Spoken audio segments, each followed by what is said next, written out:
بلوچستان سے اس کا تعلق ہے اور ایک عام اسکول میں یہ زیر تعلیم تھی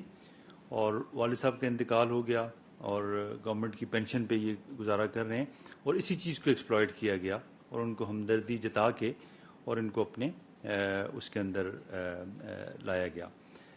یہ بچی عام بچوں کی طرح موبائل اور سوشل میڈیا استعمال کرتی تھی جیسے بالکل آپ کے اور ہمارے بچے استعمال کرتے ہیں۔ تو شروع میں بچی کو سوشل میڈیا پہ جو ہیٹ مٹیریل دیا گیا اور وہ اسی سے آہستہ آہستہ جیسے جیسے بچی اس کو یوز کرتی گئی تو اس کی ذہن سازی ہوتی گئی اور اس کے بعد جو ایک دہشت گرد تنظیم ہے BLA، انہوں نے انسٹاگرام پہ ان کے ایک جو ہینڈلر تھا ریکروٹنگ ایجنٹ، انہوں نے اس سے رابطہ کیا اور خاص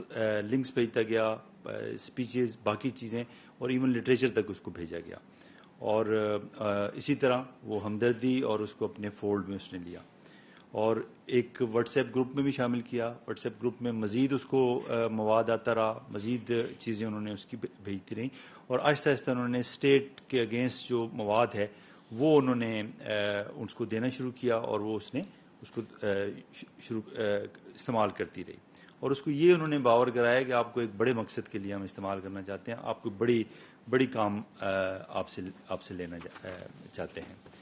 پھر ایک ایسا وقت آیا آگے جب چلا تو انہوں نے اس کو کہ جی جائے وہ خودکش حملے کی طرف اور اس کو لے کے جانے کی۔ پھر بچی نے آپ ویڈیو میں بھی سنیں گے گھر سے بہانہ کر کے اور وہ باہر نکلی ہے اور کراچی کے باہر اس کو کسی ایک خاتون نے آ کے لیا، وہ اپنے پاس اس کو لے گئی، کچھ ہفتوں تک وہاں رہی، اس کی ذہن سازی ہوئی، اس کو تعریف کی گئی اور اس کو اس لیول تک لے جایا گیا جس کے بعد تاکہ وہ کوئی کارروائی کر سکے اور پھر کراچی کے باہر ہی چیکنگ CDD کی اور